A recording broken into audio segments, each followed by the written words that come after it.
and welcome to this week's edition of ESI Insights. Today we'll be looking at the top 3 headlines that have been trending on ESI Africa, as well as our first ever co-hosted interview with Teresa Hansen, Vice President Content from Clarion Energy. This week, participants were welcomed at the AMEU Technical Convention in Pretoria, South Africa. Addressing the impact of energy revolution on African power utilities, the new AMEU President, Refilwe Mogosi, said there is a strong view that the current energy sales of the kilowatt business model is dead. Additionally, she pointed out that the energy and power industry is now in the early stages of a new era, deemed the 4th Industrial Revolution. For her presidency period, Mogosi announced that she would like to see the sector, as well as the AMEU, advance technology and invest in research and innovation, whilst developing programs that will assist the governments and the education system to align with the future. Nigerian bulk electricity trading and the Federal Ministry of Power have still not reached an agreement with the 14 solar independent power producers regarding the tariff structure. According to local media reports, project developers have resorted to pause further works following concerns raised by the federal government over high tariffs embedded in the power purchase agreements. It is reported that the IPPs are proposing to sell the generated power at 11.5 US cents per kilowatt hour. However, the federal government is insisting on a 0.075 cents per kilowatt hour.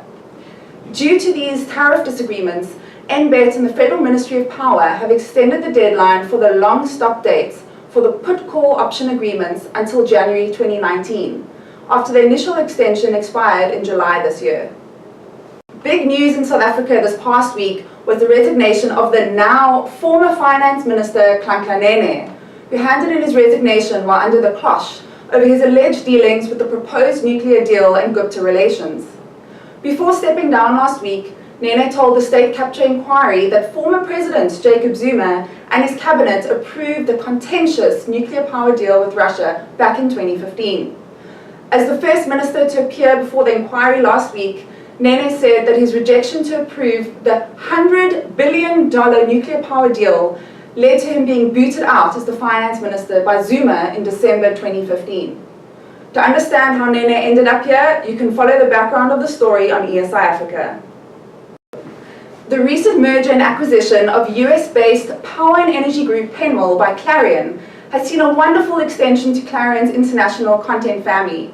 Publishing Group Director Ross Hasty caught up with new Clarion Head of Content, Teresa Hansen, in Tulsa, USA last week. Let's take a quick look at what Teresa had to say about where the smart energy space is heading.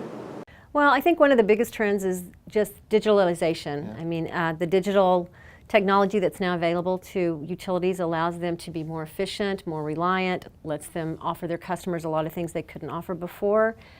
So that's one of the big trends. The other big trend that I think is really transforming the industry is the integration of renewable energy. As in many places in the world, in North America, not just customers, but utilities and their customers want cleaner, more sustainable energy. But to put that into the generation mix, it puts quite a strain on the grid. So again, they're looking at coming up with a lot of new technologies that allow them to do that, and that is one of the reasons for the development of a lot of the digital technologies, is to allow renewables to be integrated and keep the grid operating efficiently and reliably. Don't forget, ESI Africa is hosting a live webinar on the 25th of October to address what the promulgated IRP 2018 update could look like. Register for your free attendance on the on-screen address now. That's all for this week's edition of ESI Insights. Thanks for watching.